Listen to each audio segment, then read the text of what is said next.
Hey guys, welcome back to another NRL Fantasy Fanatics podcast. We're here with our special guest from NRL Fantasy Scout. How are you, mate? I'm good. Yourself? Yeah, good, mate. We'll just go for the Origin fallout and everything to do.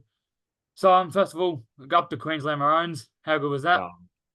Oh. No, not good. I'm a New South Welshman, so it was gone. Ashley Klein gave it to you guys. Oh no, I agree that it probably should have been a red card. Yeah, yeah, yeah. Mixed Oh, we're opinions, talking though. about Yeah, it. yeah, we are. But Yeah, yeah. so first of all, what was your thoughts on this game, and you enjoy it? I mean, look. I was at the pub once I saw Lee gone off. I sort of turned off a little bit, but I did enjoy it because we actually did. New South Wales did decently well to hang in despite the scoreline. Like we did just get caught on the counter attack a lot, but look, it was always going to be a blowout in the end after 13v12 in Origin is I'm sure Yeah, you enjoyed it. and for 73 minutes too, it was like, I mean, I Yeah, enjoyed the fact that we won, but I would have liked him to stay out there and we have a kind of a better game. yeah, yeah, yeah. I was You'll like see game thinking, two. yeah, I was like thinking I wanted him for 10 minutes, but it kind of should have been the whole game probably. Yeah, I agree. But I like the big stuff is Suaalii getting sent off. Who do you think comes into the centers for Suaalii? I think Latrell probably plays himself into form. So he's got, I think, Titans and Broncos in the next two games before Origin. Yeah, And I know in the Titans games, he scored, I think, 8 tries in the last 5 games against them. nice. So yeah, yeah, and also Broncos, he scored 6 in the last 4. So he obviously played center a little bit earlier in his career, so it does affect those stats. But I do think it is pretty much a straight challenge between him and Burden to get that role.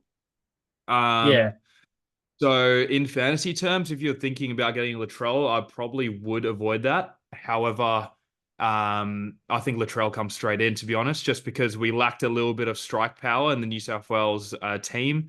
Yes, it's a little bit harder what do you call it, when you have 12 men, but we sort of needed that individual sort of strike to win. yeah, I agree. Personally, I do think that Latrell would be the front runner, but I do reckon that if Bradman Best stayed fit, they would have gone to Bradman Best instead of Latrell. Completely But agree. Like just off Madge's team choice so far, I do think Best probably would have been picked over Latrell, but I think Latrell's probably now the number one pick. yeah, and I think you have to avoid him now, just because he got the round 17 bye too in fantasy terms. It's like just I think it's too risky to bring him in personally. Agreed. But do you think Nico Hines played well enough? Or do you think he parts ways with the Blues, maybe for a Mitchell Moses if he goes nuclear the next couple of weeks?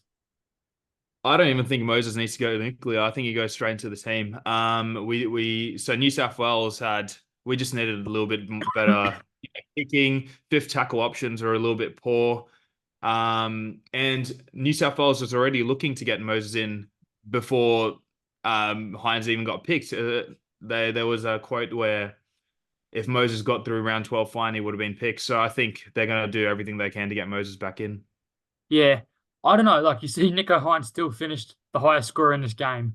And I don't think he played Yeah. very well at all. Well, Just that's fantasy terms, dude. yeah, I know. He had one good kick, which was a try assist to Zach Lomax. But Yeah, I just don't that's think good. he played himself do any favors. No, no, it's obviously tough when you're playing 12 men again. However, look, he still needed to show that he had that, you know, origin sort of thing in him, and he's a number 7. He has to lead the pack, but it looked like Luai was doing it instead of him. So I do think Moses comes in. Yeah, there was. I was watching a game with a few of my mates, and one of my mates said, oh, look at like at the end of the game, it was like I think it was 3 players, and they were all around each other, and then Hmm. Hines was off himself, like no one wanted to talk to him, and it looked like Yeah, he kind of knew that he didn't do enough to keep his spot. yeah, probably didn't. And look, don't quote me on this, but I do remember a couple hospital balls from him as well. But yeah, I think it's a pretty as long as Moses does all right, I think he's in. Yeah, and stays on uninjured. Yeah. But you see, Isaiah Yo, he put 47 minutes together off the bench. Do you still think he's a strong captaincy option now for fantasy wise? And do you think that he'll come into the starting lineup next week or next game? Yeah, I think he'll come into the starting lineup. I also think he will play his usual minutes. Might not be 80, but I think he'll play at least maybe 65, 70. And even then in that sort of minute range, he'll still score well, and he is a captain's choice. You have your other captaincy choices, but I think Yo has to be one of the top three candidates. Yeah. Yeah, I would agree with that. He's just so good too. He is. And it's a little bit like Hines. Like you don't really notice everything that he does, but he always scores well. So I think he's definitely a good captain's choice. I think his lowest score of the year is 55. Yeah, there you go. And I think previous years he didn't back up from Origin, so we don't really have a good track record on whether he does back up on Origin well. Um, However, I do think with Cleary out, with Panthers is out, and he will be pretty much their most important player alongside Luai. Yeah, I agree. Luo, I think Luo killed it. Like, as much as people don't like him, he's playing unreal this year. He is. He is. And then, so with Reece Walsh be getting knocked out after 7 minutes, but passing his HIA. But I think he's been ruled category one, which means he's out for 11 days. Do you think that makes him a sell, missing 2 games for Maroon or for Broncos, then probably coming back in round 16 to the Maroons team? Yeah, so that's probably definitely a sell actually. He misses out on around what 14, 15, 16, and 19 from Yeah. memory. And it has Um, to back up for 22. yeah. So I think it's pretty much a sell. It's a little bit hard because there aren't really gun fullbacks for you to buy right now, especially with Tedesco also not playing this round. But if you can find another position, you can fill in that wing fullback role. I think it's definitely a sell. Yeah. Yeah, I agree. He's had a lot of head injuries too. Like he had the one with where he's out for Taylor May too. I know Yeah. Yeah. he did pass, but I mean he's been knocked out 2 games already this year. It seems like Yeah. from both of the same kind of tackles, maybe teams are targeting him more too. Maybe he's got that Tedesco slipping sort of action to him. Yeah, and then But yeah. you see Harry Grant getting 38 minutes and scoring 35. He looks somewhat back to his best, looking to run out of dummy half. Do you think that he'll back up for 80 minutes and does he bring this form through to Clubland? Um, Look, I think he will probably he's played a couple times 65, 70 minutes this season, and I think that might be the case this week. Um, I I think definitely there is a potential for him to play 80 minutes. However, the form was look, it's a little bit easier when you're coming off the bench with Ben Hunt starting, and in Clubland for Storm, he's going to be needing to play 65 minutes at the very minimum. So I think he will score probably as usual so far this season. And yeah, he's been pretty good in Clubland. He's been one of their better players. However, I don't think he'll score too much more different. Yeah, I don't think he's been his best Harry Grant we've seen. Like, I was just sitting there running numbers when he was back at the Tigers, and I mean, he was unreal back then. He's still Yeah. probably a better player now, but just not putting out the same fantasy impacts. But we do see that with hookers, like all their scoring have kind of fallen off. They used to go from 60 to about 52 average now. Yeah. Yeah. And With that's probably impacted by the the faster game. You get a lot of missed tackles through the middle of the field, and you'd pretty much just wouldn't see too many six agains. Hookers tackle, tackle, tackle, and ramp their score ups, but not so much these days. Yeah, I agree with that. And then Yeah. you go down and you see, like, I think the one thing Queensland missed was the size and like they weren't really. Jaden Sewer and Nanai played well. I just don't think that they were attacking enough. Do you think David Fafita gets added to the Queensland team for next week or next game? Sorry. Yeah. No, I don't really see too much of a point for Billy to change the team. I could maybe see him come in as the 18th man, and that could potentially be an impact to your fantasy teams as well. Um, However, I don't think he will change anything for the next game. He could come in for Hopgood. Hopgood was all right. But I think Billy will stay with that 17, especially after such a blowout, despite Suolii's send off. Yeah, I do think that, and I think he'll keep Cobbo on the bench. Like he was unreal, but I just Yeah. think it's proven that it was an unreal choice from him. And Cobbo can really fill in anywhere in the top, in the back five. And then you got Hunt as kind of the half cover. So Yeah, yeah, I do think that they'll probably name an unchanged side. The only way I do think David comes in is maybe for a Mo Fodawaker or a Hopgood. I don't think any yeah. of them really killed it, No. but they did get 36 and 32 minutes respectively. So who really knows out there? Yeah, who knows? But that's definitely the Cobbo point that you made. That's something New South Wales did lack. So Billy's absolutely got a spot on there. Yeah, I agree with that. And then do you think there'll be any changes made to this team that we haven't really spoken about?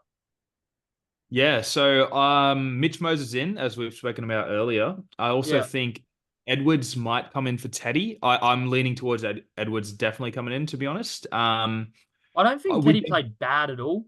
I just don't think he no. did enough to keep his spot. Look, he was one of our better players in the first half. However, he did try to rush things a lot, tap it on when he didn't really need to. Um, but I think Edwards will pretty much slot in straight back in there. I don't think it's 100%. However, I do think Edwards will come in.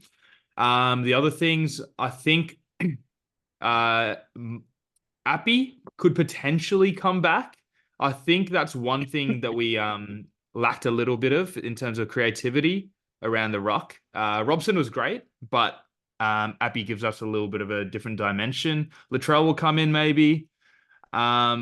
I actually did make a slide in preparation, if you want to hear it, but it's Yeah, pretty much go what. ahead. All right, so I think Edwards, or Latrell, Crichton, Lomax. We got Luai Moses, Gerbo, Robson, Haas, Crichton, and I think Olakawatu to start, to be honest. Yeah, and then Um, Martin off the bench. yeah, and then we've got Yo at 13. However, Yeah, I've got Burton back into number 14. It was either Burton or Appy for me. I think Burton might slide in there. We got yeah, Lenu, Martin, and McInnes. That's my 117 for the New yeah. South Wales. I do think that McInnes played unreal though. Like he was Yeah, everywhere. yeah, yeah, yeah. I But I do think that McInnes will stay there as that kind of backup hooker. If yeah. if they go Burton over Appy and then McInnes at 15, if something happens to Robson, like you see him play a little bit of 9 for the Sharks, and he does an all right job there. Like he was a gun hooker back in his day. Yeah, yeah, and with that squad that I named, we'll pretty much be ripping off Queensland. We've got one utility back and a dummy half, but he can play lock forward as well with Yeah. McInnes. And then there's one more question that I'd got. Do you think that Zach Lomax might come into the centres and then they'll bring in a winger, or did he play too well at the wing to be moved to the centres? Look, it's not that. I think Lomax is definitely better on the wing. However, I do think we've slot in Latrell too. He's probably our best back that's not playing in the side. So I think Latrell slots in, Crichton moves to the right side, and Lomax stays on the right wing. Yeah. Do you think that there's a chance Ruben Garrick maybe plays Origin? He's been killing it at Clubland for the last couple of years. Potentially. However, I do still think we need that spark, and Garrick will be in around that conversation, but I do think Latrell will come in, to be honest, or Burden. So I think Garrick would be third choice, to be honest. Yeah, I agree with that. And then I don't really see many changes made to the Queensland side at all. Maybe I don't think Felice Kafusi really did much. Like he played 27 minutes. I do think David Fafita would have been better off for that 18th man to come into the game. Yeah. The only one that I would say is maybe Mo Fodawaker or Jermaine Hopgood out to a David Fafita, but that's probably about it, I would say.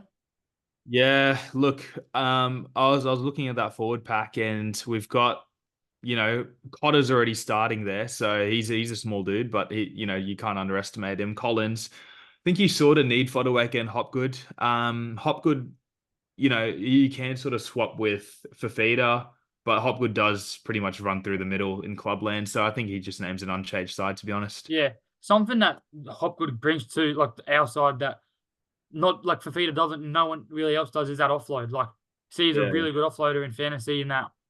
And I don't think like, yes, get me right that Carrigan and Cotter and Collins are really good players, but they don't bring that spark off the bench for the offloads. Like they're more of your solid guys, like they tackle and run. Yeah. You know what I mean? Yeah. Like, yeah, Yeah. Yeah. I know what you mean. And Fafita does bring a different sense. He does offload too, I think more, but he does run in pretty hard. So I think there would be space off the bench, but you can't really change the side from that win. yeah. And I do think Stewart did enough to keep his spot. He was probably close to our best player in the first half. Yeah, I agree. I agree. I think he keeps his spot. The only one is, do you think that with Hammer playing so well at fullback, do you think that there's a chance Cobbo comes into the centres and Walsh makes way for Hammer next game? If he doesn't, Absolutely not. No, no, you I think, think it'll be exactly the same squad. Yeah. yeah. But Do I think you, that's pretty much do you it. think Do you have much else to say or talk about? go the Blues game two? And Yeah. yeah, thanks for having me on. But it was lovely to chat to you. No, good. Thanks for coming. We'll see you in the next one, guys.